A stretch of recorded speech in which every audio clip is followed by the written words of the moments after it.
தொடர்ச்சியா நடந்துகிட்டே இருக்கு, எப்பவும் கூடிக்கிட்டே இருக்கும். இதுதான் வெயில், கடுமையான வெயில். இதுக்கு அட்டாமிக் ஃபியூஷன்னு பேரு. தமிழ்ல அணு இணைப்புன்னு சொல்லலாம். அணுக்களை இப்படி இணைச்சி நாம நிறைய மின்சாரத்தை உற்பத்தி பண்ணலாம். ஆனா அது அளவுக்கு அதிகமான வெப்பத்தை உண்டு பண்ணும். இப்ப இந்த வெப்பத்தை கட்டுப்படுத்துறது தான் பெரிய பிரச்சனையே. இப்போ உள்ள அணு உலகில் எல்லாத்துலயுமே பெரிய பிரச்சனை என்ன தெரியுங்களா? இந்த சூட்டை எப்படி குறைக்கிறதுங்கிறது தான். அப்போ மார்ட்டின் ஃபிளைன்ஸ்மேனும் ஸ்டான்லி போன்ஸும் என்ன கண்டுபிடிச்சாங்க? இவங்க 2 பேரும் டேபிள் மேல ஒரு கருவியை வச்சு அணுக்களை இணைச்சு காட்ட முடியும்னு சொன்னாங்க. இதுல வெப்பமே கிடையாது. யோசிச்சு பாருங்க, அளவே இல்லாத மின்சாரம், ஆனா வெப்பமே கிடையாது. எவ்வளவு ஆச்சரியமா இருக்குல்ல? இதுக்கு தான் கோல்டு ஃபியூஷன் பேர் வச்சாங்க. இதை மட்டும் செய்ய முடிஞ்சதுன்னு வச்சுக்கோங்க, ஒவ்வொரு வீட்லயும் அணு உலையவே வச்சுக்கலாம். ஒவ்வொரு கார்லயும் அணு உலைய வச்சுக்கலாம். அணு உலைய ஒரு பேட்டரி மாதிரி செஞ்சுக்கலாம். இப்ப நம்ம பயன்படுத்துற பெட்ரோல், நிலக்கரி எதுவுமே தேவை இருக்காது. ஓகே, ஆனா இது வெளியே வந்து 20 வருஷத்துக்கு மேல ஆகுதே. ஆனா அந்த கோல்ட் ஃபியூஷன்ல எந்த முன்னேற்றமும் இல்லையே. இப்போ நம்ம நிலக்கரி, பெட்ரோல் தானே யூஸ் பண்ணிட்டு இருக்கோம். ஆமா, அந்த 2 சயின்டிஸ்டும் செஞ்ச சோதனைகள் அதுக்கு மேல வேலை செய்யல. அவங்க உருவாக்குன மாடல்ல ஒரு கருவி கூட வேலை செய்யல. கோல்டு ஃபியூஷனே ஒரு மோசடி, அது தப்பா நினைச்சதுனால தோணுன விஷயம்னு சயின்டிஸ்டே சொல்லிட்டாங்க. இது சம்பந்தமா வேற ஆராய்ச்சி எதுவும் நடக்கலையா? நிறைய நடந்தது. 2004ல் அமெரிக்க ஆற்றல் துறை அந்த சோதனையே தப்புதான், கோல்டு ஃபியூஷன் சாத்தியமே இல்லைன்னு சொல்லிட்டாங்க. அதுக்கப்புறம் அது நடக்காத விஷயம் ஆயிடுச்சு. அதனால பொதுவாக அதை நிராகரிச்சிட்டாங்க. ஆனா அது சாத்தியம் நினைச்சு இன்னும் கொஞ்சம் பேர் ஆராய்ச்சி செஞ்சுட்டு தான் இருக்காங்க. முக்கியமான ஆராய்ச்சிகள் சீனாவில் நடந்துகிட்டு இருக்கு, ஆனா வெளியே தெரியாது. சரி, இதுக்கும் நமக்கு என்ன சம்பந்தம்?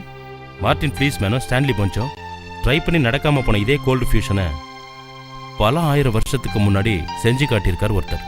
அப்படியா? எந்த நாட்டில்? இங்கேயே தான், நம்ம பழனியில தான். யாரு?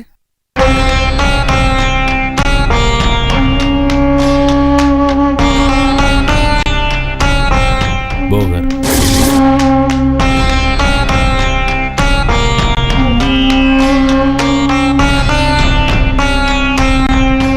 யாம் இருக்க பயமே ஒரு சிறிய இடைவேளைக்கு பின் தொடரும். என்ன கச்சா சொல்றீங்க? சும்மா விளையாடாதீங்க சார். நான் சொல்றது எல்லாம் உண்மை. நீங்க நம்புறதும் நம்பாததும் எல்லாம் உங்க இஷ்டம். நம்ம ஆளுங்களுக்கு இங்கிலீஷ்ல சொன்னதான் சயின்ஸ்ன்னு நம்புவாங்க. இப்போ நான் ஒன்று கேட்குறேன். சூரியன்ல ஃபியூஷன் நடந்துகிட்டு இருக்குல்ல, அந்த சூரியனோட ஒரு பகுதி தானே பூமி. சூரியனோட குளிர்ந்த துண்டு தான் பூமின்னு சொல்றாங்கல்ல. அப்படின்னா சூரியன்ல நடக்கிற ஃபியூஷன் பூமியில நடக்காதா? அப்படி பூமியில அது நடந்தா அது கோல்டு ஃபியூஷனா தானே இருக்க முடியும். பூமியில கோல்டு ஃபியூஷன் நடக்குதுன்னு போகர் கண்டுபிடிச்சாரா? நடத்தியே காட்டியிருக்கார் சார். ரொம்ப பழைய காலத்திலேயே நம்ம நாட்டில் நிறைய கற்கள்ல கதிரியக்கம் இருக்கிறதா கண்டுபிடிச்சிருக்காங்க. உண்மையாவே பூமியில கதிரியக்கம் நடந்துட்டு இருக்கா? ஆமா சார். அதுவும் அதிகமாக கதிரியக்கம் நடந்துகிட்டு இருக்கிற நிலப்பகுதியில் நம்ம தமிழ்நாடும் ஒன்று. கன்னியாகுமரி கடற்கரையில் போய் நின்று பாருங்க, கருப்பா மணல் கிடக்கும். பார்த்துருக்கீங்களா? ஆமா, பார்த்துருக்கேன். அந்த மண்ணு முழுக்க கதிரியக்கம் உள்ள உலோகம் கலந்த மண்ணு. மணவாளக்குறிச்சிங்கிற ஊர்ல அந்த மண்ணை சுத்தம் பண்ணி அதுல இருந்து தோரியத்தை எடுக்கிறாங்க. தோரியம்மா? இது அணுகுண்டு தயாரிக்க பயன்படுறதில்ல? ஆமா, கதிரியக்கம் உள்ள உலோகம் அது. அது மட்டும் இல்ல, கன்னியாகுமரியிலிருந்து நாகப்பட்டினம் வரைக்கும் நம்ம கடற்கரை பகுதி மண்ணுல கதிரியக்கம் உள்ள 16 பொருட்கள் கலந்துருக்கு. திருச்செந்தூர் பழனி பகுதியில் பார்க்குறமே செம்மண், அது முழுக்க கதிரியக்கம் உள்ள தாதுக்கள் தான் இருக்கு. இன்னைக்கு அதை தான் நிறைய பேர் தோண்டி எடுத்து வித்துக்கிட்டு இருக்காங்க. இந்த தாதுக்கள்லாம் எங்கிருந்து வந்தது? மலையிலிருந்து மழை தண்ணி வரும்போது அதோட கலந்து வந்து கடற்கரையில் சேருது. நீங்க சொல்றத பார்த்தா நம்ம மலைகள்ல தான் தாதுக்கள் இருக்குதோ? ஆமா, நம்ம மலைகள் முழுக்க பல வகையான தாதுக்கள் இருக்கு. ஏன்னா நம்ம தமிழ் மண்ணு உலகத்திலேயே ரொம்ப பழமையான பாறைகளால் ஆன இடம். இந்த பாறைகளை இங்க இருக்கிற கதிரியக்கம் உள்ள கற்களை தேடித்தான் போகர் இங்க வந்தாரு. அவர் தான் இந்த கல்லுங்கள்ல இயற்கையாவே ஃபியூஷன் நடந்துகிட்டு இருக்கிறத கண்டுபிடிச்சாரு. சரி, இது எதுக்கு போகர் செஞ்சாரு? மருத்துவத்துக்காக தான். அதுக்காக மட்டும்தான் அதை செஞ்சாரு. இதை வச்சு பல வகையான ரசாயனங்களை உருமாற்றம் பண்ணி மருந்தாக்குனாரு. இது ரொம்ப பெரிய விஷயமாச்சே, உலகத்துக்கு தேவையான ரகசியமாச்சே. உலகமே விரும்புற ரகசியம்னு சொல்லுங்க. மருந்து தயாரிக்கிறதுல இருந்து ராக்கெட் தொழில்நுட்பம் வரைக்கும் இந்த ரகசியம் எனக்கு தேவைப்படுது. அந்த ரகசியம் இப்போ தமிழ்நாட்டில் இருக்குதுல்ல? ஆமா, நம்ம மண்ணில் தான் எங்கேயோ புதஞ்சிருக்கு. அது எந்த வடிவத்தில் இருக்கும்? எங்க பாட்டியும் திணை காத்தானும் அந்த சீனாக்காரனும் தேடுறாங்களே, அந்த போகர் செஞ்ச 2வது நவபாஷான சிலைய, அந்த வடிவம்தான். வடிவம் என்ன?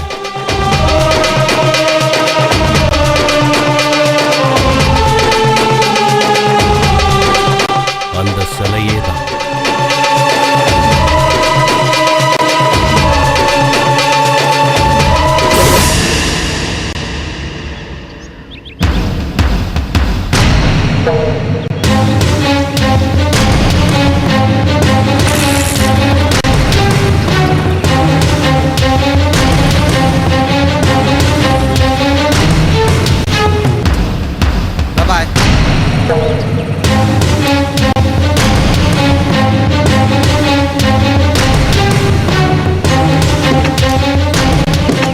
வேண்டாம், நீங்கள்லாம் இங்கே இருங்க.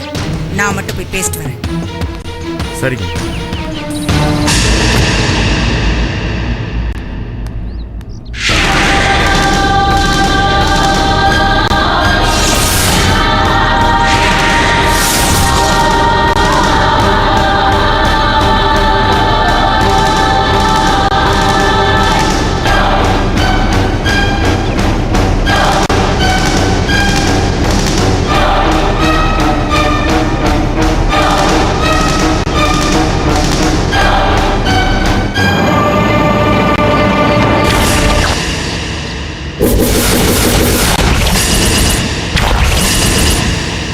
என்ன வாங், என்னை எதிர்பார்க்கல?